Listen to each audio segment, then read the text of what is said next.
अजीज दोस्तों, अस्सलाम वालेकुम, नमस्ते, सत श्री अकाल, जय जिनेंद्र, गुड आफ्टरनून। अजीज दोस्तों, भारत के वीज़ा के लिए मेरी फ़ाइल जमा हो गई है। होपफुली वीज़ा मिल जाएगा तो मैं दिसंबर के महीने में ही भारत आने की कोशिश कर रहा हूँ। तो तकरीबन फाइनल है, दिसंबर में मैं भारत आऊँगा। तो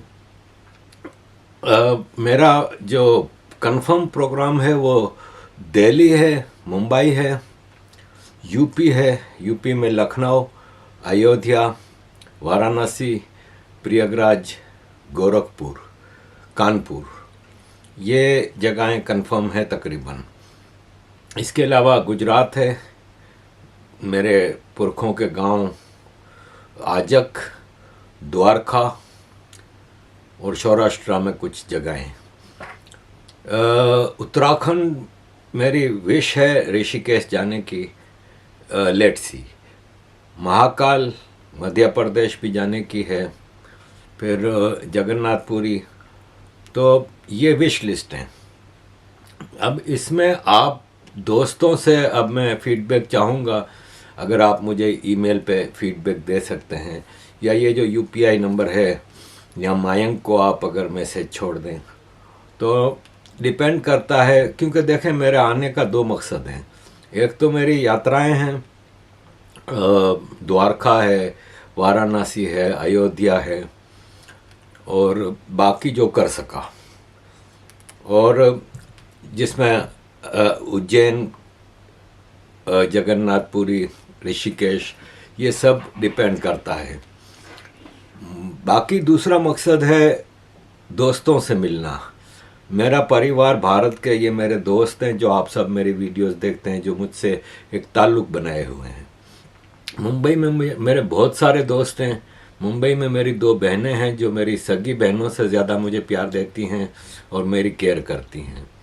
तो मुंबई भी दोस्तों से मिलना है, और वहाँ पे अगर हो सका तो कुछ यात्राएं कर सकूं, क्योंकि वहाँ पे महाराष्ट्र में भी काफ़ी यात्राएं हैं। तो अजीज़ दोस्तों, दोस्तों से मिलना है, तो आप सब मेरे दोस्त हैं। आप लोग बताइए कि कहाँ कोई और जगह और किस तरह वहाँ का, मतलब ज़ाहिर है मैं सब कुछ आपके बल पे ही कर रहा हूँ, तो वहाँ के सस्ते रहने की जगहें और ये सब चीज़ें आप मुझे सजेस्ट करें ईमेल पे, या मयंक को इस यूपीआई का जो मोबाइल नंबर है उस पे, या जिस तरह आप कनेक्शन बना सकें तो मुझे बताइएगा। इस हिसाब से मैं अपना final program, as soon as passport मेरे हाथ में आता है वीज़ा लग के, तो मैं प्रोग्राम बनाऊंगा। और आपसे मिलने की बड़ी बेताबी है। होपफुली हम अच्छे माहौल में आप लोगों के साथ वहाँ पे मुलाकात हो सकेगी। अजीज़ दोस्तों, ख़बरों की तरफ चलते हैं। पाकिस्तान का जो क्रिकेट का चीफ सिलेक्टर है वो वहाब रियाज को बनाया गया है, और उसके अंडर में अब जो 3 नाम दिए गए हैं वो हैं सलमान बट, कामरान अकमल और इफ्तिखार अंजुम। वहाब रियाज, सलमान बट, कामरान अकमल, ये पूरी सिलेक्शन कमेटी जो इन्होंने बनाई ना, ये सब के सब लाहौर से हैं। मतलब एक तो होता है पंजाब से, इतने बड़े पंजाब से भी सिर्फ लाहौर से हैं ये सब। अब आप बताएं क्या सिलेक्ट करेंगे ये टीम, क्योंकि पंजाबी जो पाकिस्तान के मुसलमान पंजाबी हैं, उनसे ज़्यादा बायस्ड आपको कहीं और दुनिया में कोई लोग नहीं मिलेंगे। ये सबसे ज़्यादा बायस्ड हैं, और ये सबसे ज़्यादा नफ़रत करते हैं पाकिस्तान की बाकी कम्युनिटी से। नफ़रत इन सेंस कि उनको घटिया समझते हैं। वो समझते हैं तुम लोग तो बेकार लोग हो सारे, सिंधी बेकार हैं, बलोच बेकार हैं, पख्तून जाहिल हैं, और मुहाजिर तो इंडियन है। तो ये सिलेक्शन कमेटी बनाई है। फिर सलमान बट एक कन्विक्टेड क्रिमिनल है क्रिकेट में। इसने, आपको याद होगा, आमिर से नो बॉल कराई थी, आसिफ से नो बॉल कराई थी। ये कन्विक्टेड क्रिमिनल है जिसने सज़ा काटी है लंदन की जेल में। मतलब आप बताएं कि कौन पाकिस्तान क्रिकेट के साथ ताल्लुक़ रखना चाहेगा, जहां पे आप एक कन्विक्टेड जुआरी जिसने क्रिकेट के मैच में स्पॉट फिक्सिंग की थी और कबूल किया था अदालत में, उसको आप क्रिकेट का एक ओहदा दे रहे हैं। शेमफुल। लेकिन पाकिस्तान में शेमफुल हर चीज़ है, तो क्या कर सकते हैं। तो ये क्रिकेट के हवाले से था।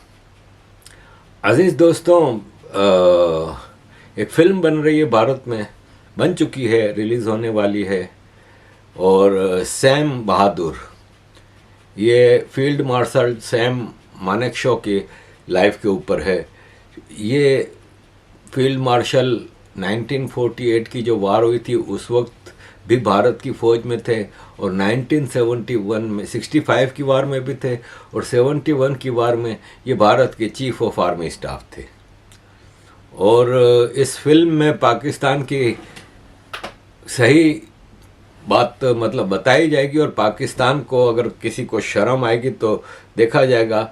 इसमें जो हैरतनाक चीज़ दिखाई है ना, वो ये है कि ये मर्सिडीज़ है। ये उस वक्त हथियार फेंकने वाले जनरल न्याजी की मर्सिडीज़ है। इसी मर्सिडीज़ में बैठ के जनरल न्याजी ढाका एयरपोर्ट पे भारत के आर्मी के उस वक्त के कमांडर वहाँ के जगजीत सिंह अरोड़ा साहब को लेने के लिए ढाका एयरपोर्ट गए थे इसी मर्सिडीज़ में। भारत के आर्मी के ऑफिसर्स उस वक्त एम्बेसडर कार जो भारत की लोकल मेड होती थी वो यूज़ करते थे, और हथियार फेंकने वाले जनरल न्याजी जर्मनी से इम्पोर्टेड मर्सिडीज़ में घूमते थे। तो फिर इस आर्मी की आज की ये नहीं है, ये पुरानी इनकी हालत है, सिर्फ अय्याशियाँ हैं इनकी, बाकी कुछ नहीं है। अजीज़ दोस्तों, अभी दुबई में एक क्लाइमेट चेंज के हवाले से कॉन्फ्रेंस हुई जिसमें दुनिया भर के लोग आए, और हमने देखा कि पाकिस्तान ने उस वक्त, पाकिस्तान का ये जो केयरटेकर प्राइम मिनिस्टर, ये सिर्फ घूमता फिरता रहता है। हिस्ट्री में किसी ने इतने ट्रिप नहीं किए हैं, फॉरेन ट्रिप, जितने इसने किए। इसने कोई मुल्क नहीं छोड़ा, अमेरिका से लेकर चाइना, ताजिकिस्तान, उज़्बेकिस्तान, इमारात तो ये तीसरी बार गया है, कुवैत, सऊदी अरब, मतलब घूम फिर रहा है बस। हालांकि इसका ये काम है ही नहीं। खैर, इसने पकड़ना शुरू किया, अपनी टीम को दौड़ाया कि यार भीख मांगने के लिए लोग पकड़ो। तो सबसे पहले इसको मिल गए डच डेलीगेशन, हॉलैंड का। उनको लेकर के जी हमारे मुल्क में पैसे लगाएं, हमें पैसों की सख्त ज़रूरत है ये वो। उन्होंने कहा भाई साहब, अब हमारा नया प्राइम मिनिस्टर आ रहा है, वो खाली एक ही इन्वेस्टमेंट करेगा आपके पाकिस्तान में, वो आपके पाकिस्तानी मुसलमान हैं ना जो वहाँ रहते हैं, वो उनको वापस भेज देगा। इस तरह जो मिल गया, उज़्बेकिस्तान के प्राइम मिनिस्टर से मिले, फ़ौरन मिल के शुरू हो गए कि यार हमारे तो हालात ये हैं, बताओ कहाँ से पैसे लाएं, चलो कुछ नहीं तो तुम हमें LNG दे दो। इस तरह लगे रहे। भारत के प्राइम मिनिस्टर मिले, मतलब इटाली की प्राइम मिनिस्टर हों या कोई और दूसरे जितने लीडर थे, भारत के प्राइम मिनिस्टर श्री नरेंद्र मोदी जी से ऐसे मिले जैसे अपने किसी बिछड़े हुए भाई से या किसी गहरे दोस्त से मिलते हैं। और जब फाइनल फोटोग्राफ आई ना, तो वो पाकिस्तानियों के लिए एक धचका था। उन्होंने सोचा मोदी जी होंगे कहीं कोने खचके में, और हमारे कक्कड़ साहब तो इस्लाम की एटॉमिक पावर, इस्लाम का किला फ्रंट पे होंगे। तो वो कक्कड़ साहब पीछे की लाइन में भी सबसे कोने में अलग थलग रखा गया उनको, कि कोई इनके साथ खड़ा होने को तैयार नहीं था कि हमारे साथ खड़ा होगा तो भीख मांगना शुरू कर देगा। और मोदी जी फ्रंट लाइन में जॉर्डन के किंग और मैन लीडर्स के साथ खड़े थे। ये चीज़ें छोटी छोटी होती हैं, नोटिस करने वाली होती हैं। अजीज़ दोस्तों, इन खबरों के साथ ही एक और ख़बर आपके साथ शेयर कर दूं कि ये टेररिस्ट सिद्दीकी मारा गया, अननोन लोगों का कारनामा है, और ये रिक्रूटमेंट करता था और पैसे जमा करता था टेररिस्टों के लिए। ये एक धचका है, और उस पर किसी ने ये ज़बरदस्त एक पिक्चर लगाई है कि अजीत डोवल साहब अननोन लोगों के साथ, नामालूम अफराद के साथ डिस्कशन कर रहे हैं। तो नामालूम अफराद इस वक्त छाए हुए हैं, और पाकिस्तानी इस पे बहुत खुश हैं कि कम से कम टेररिस्टों से जान छूट रही है। फजूल के जो हमने मेहमान बना के, दामाद बना के रखे हैं भारत के सारे टेररिस्ट, उनसे आस्ते आस्ते जान छूट रही है। अब लेट्स सी, कुछ बड़े टेररिस्ट के नाम आएंगे तो मज़ा आएगा। अजीज़ दोस्तों, पाकिस्तान में कुछ पॉलिटिक्स पे बात करूं इससे पहले ये साहब की दुआ सुनिए, बड़ी दर्दनाक दुआ है इनकी कि अल्लाह से दुआ कर रहे हैं कि अल्लाह इनकी दुआ कबूल करे ताकि पाकिस्तान का कुछ हो।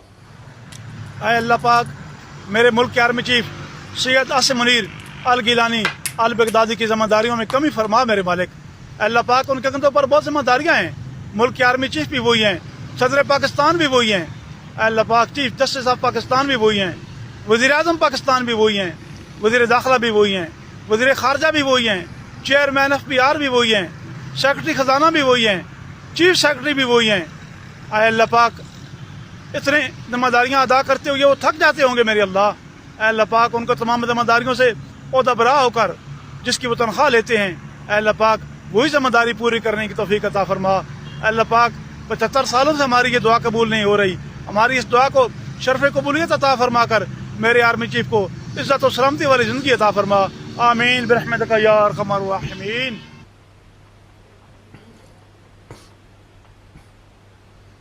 तो अजीज़ दोस्तों,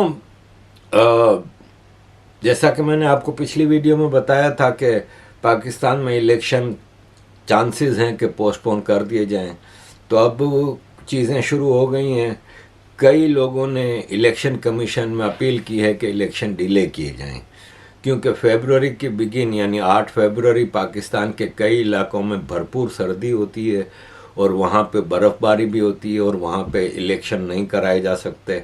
इलेक्शन कमीशन अभी तक ये कह रहा है नहीं नहीं नहीं बकवास है, हम कुछ भी नहीं, हम तो इलेक्शन टाइम पे कराएंगे ये वो, लेकिन उम्मीद कम ही नज़र आती है कि इलेक्शन टाइम पे होंगे। अजीज़ दोस्तों, चीफ जस्टिस ऑफ पाकिस्तान काजी फाइज़ ईसा ने कहा है कि मुझे जो 2 मर्सिडीज़ दी गई हैं ना, एक फेडरल गवर्नमेंट की तरफ से, एक पंजाब गवर्नमेंट की तरफ से, वो नीलाम कर दो, वो बेच दो, ऑक्शन कर दो, और मुझे नहीं चाहिए इतनी महंगी गाड़ियाँ। ये प्रैक्टिस पाकिस्तान में नई नहीं है। देखें, हमारा एक कॉमेडियन था उमर शरीफ, आप सब जानते थे, भारत में भी इसने काफ़ी प्रोग्राम किए थे। उमर शरीफ ने एक प्रोग्राम में कहा था एक बार, वो एक ड्रामा था, स्टेज शो, उसमें वो नेता बना हुआ था और तकरीर कर रहा था।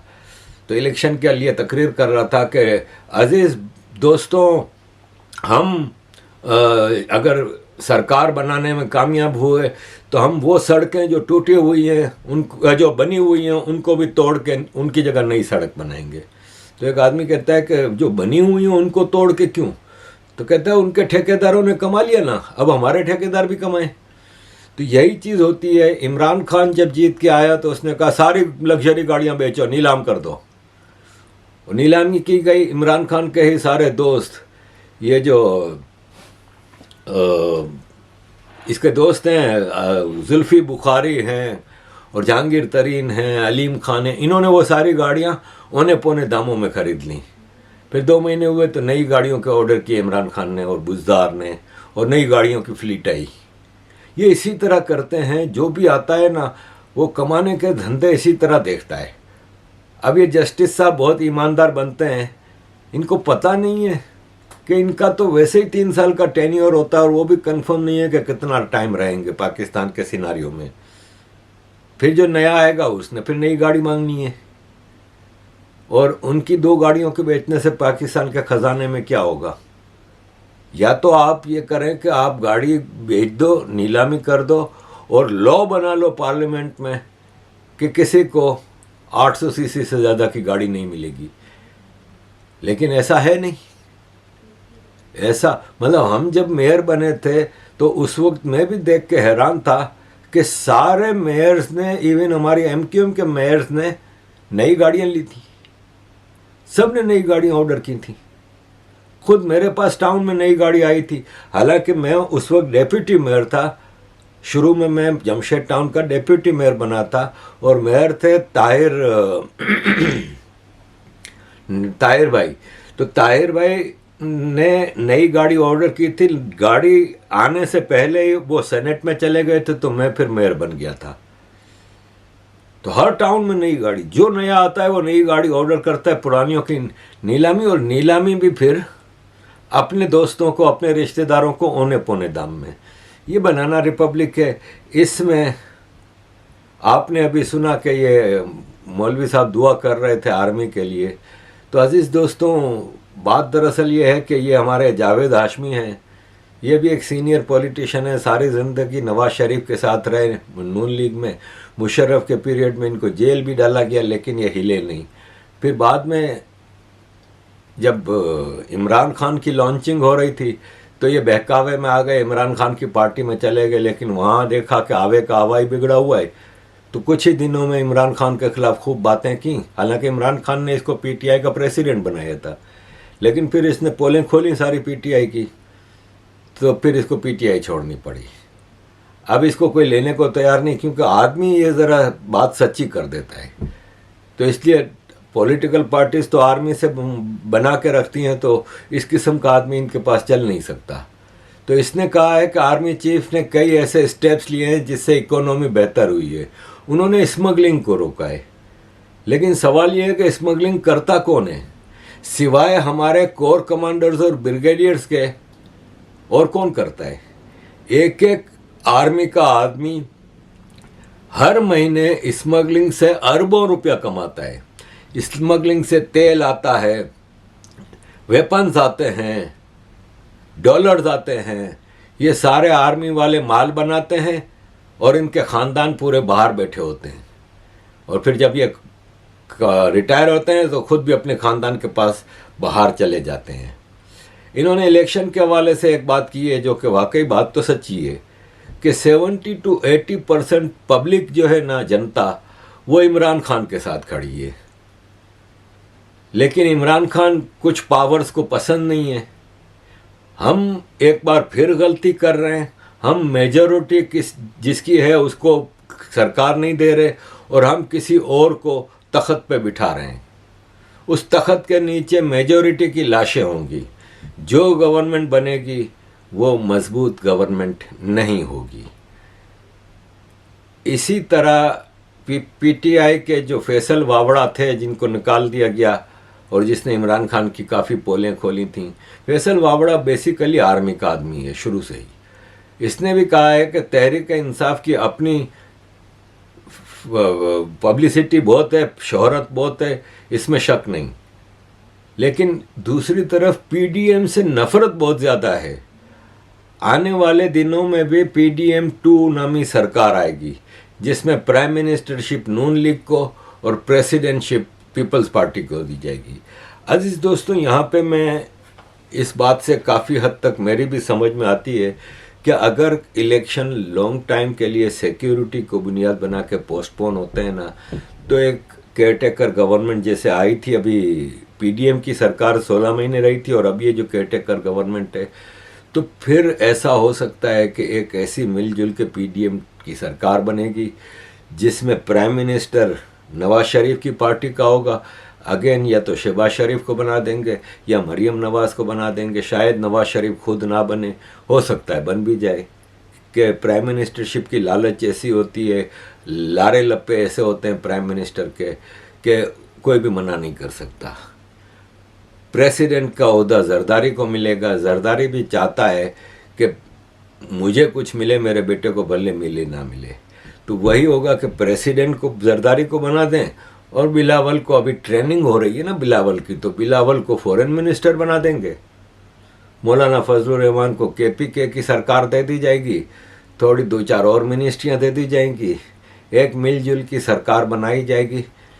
अगर अमेरिका बहादुर ने इजाज़त दे दी तो एक लॉन्ग टर्म के लिए 2 साल 3 साल के लिए, और असल पावर आसिम मुनीर इंजॉय करता रहेगा। अजीज़ दोस्तों, यही सूरत हाल है बाचा खान के पड़ पोते, बाचा खान का बेटा वली खान, वली खान का बेटा असफंदियार वली और असफंदियार वली का बेटा एमल वली।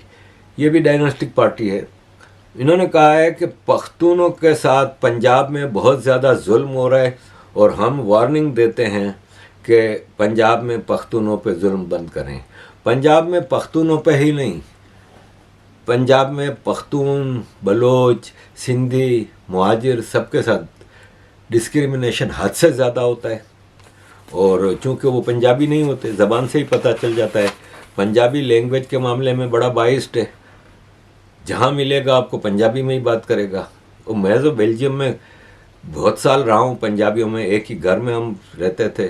अजाइलम सेंटर में 17 पाकिस्तानी थे, जिसमें मैं अकेला नॉन पंजाबी था। 16 के 16 पंजाबी थे। तो मैं तो अच्छी पंजाबी भी बोल लेता हूँ, क्योंकि ये लोग बात ही नहीं करते आपके साथ। अब आप 5 हैं जिसमें से एक पंजाबी नहीं है, तो ये आपस में बात ही पंजाबी में करेंगे। तो पंजाब में ये जो पख्तून, सिंधी, बलोच, मुहाजिर रहते हैं ना, वो पहचाने जाते हैं ज़बान की बुनियाद पे। इनके साथ एक तो डिस्क्रिमिनेशन होता है, एक ह्यूमिलिएशन। एक तो आम लाइफ में ह्यूमिलिएशन, घटिया बताते रहेंगे आपको, तुम तो ऐसे हो, तुम तो ऐसे हो। मुझे भी मेरे पंजाबी दोस्त बेल्जियम में भैया बुलाते थे। भैया कोई बुरा लफ्ज़ नहीं है, लेकिन ये जिस हिसाब से बुलवाते थे, ये हमें घटिया समझ के बोलते थे। तो पंजाब में बहुत डिस्क्रिमिनेशन हो रहा है। अजीज़ दोस्तों, मैंने बताया था आपको पिछली वीडियो में कि सिंध में पुलिस में डाकू भर दिए गए। पीपल्स पार्टी ने सिंध में 17 सालों में डाकू भरे हैं। एक और वाकया हुआ, एक पुलिस के ही रिटायर्ड ऑफिसर के घर पे पुलिस ने छापा मारा। 4 तोले सोने के जेवरात और 2 लाख रुपया लेके उड़ गए और भाग गए। ये पाकिस्तान में सिलसिला चल रहा है। अजीज़ दोस्तों, थोड़ा जिहाद के बारे में बता दूं कि ये कश्मीरियों का एक बहुत बड़ा जिहादी है, जो कई लश्कर कश्मीर भेजता है, खुद नहीं जाता, भेजता है। पाकिस्तान के महलात में रहता है। इसके 5 बेटे हैं और 5 में से 5 हाईली एजुकेटेड, क्योंकि अपने बच्चे तो जिहाद पे भेजने नहीं होते। तो ये आप खुद देखें, इससे सवाल करता है तो इसकी बोलती बंद हो जाती है। हर एक का फर्ज है। What are your own sons doing not fighting jihad? What are they? एक आपके माशाल्लाह से one of your sons is a doctor, one of your sons माशाल्लाह से is an engineer. ठीक है जी, पढ़ रहे हैं, they're working on their own, good for them. मगर अगर सैयद सलाउद्दीन कश्मीर का सबसे बड़ा जिहादी आउटफिट का सुप्रीम कमांडर है, उसके माशाल्लाह से जो 5 बेटे हैं, वो जिहाद के बाहर क्यों बैठे हैं?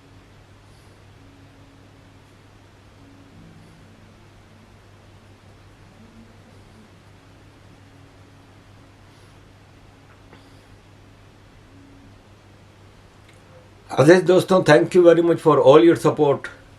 Kindly keep supporting.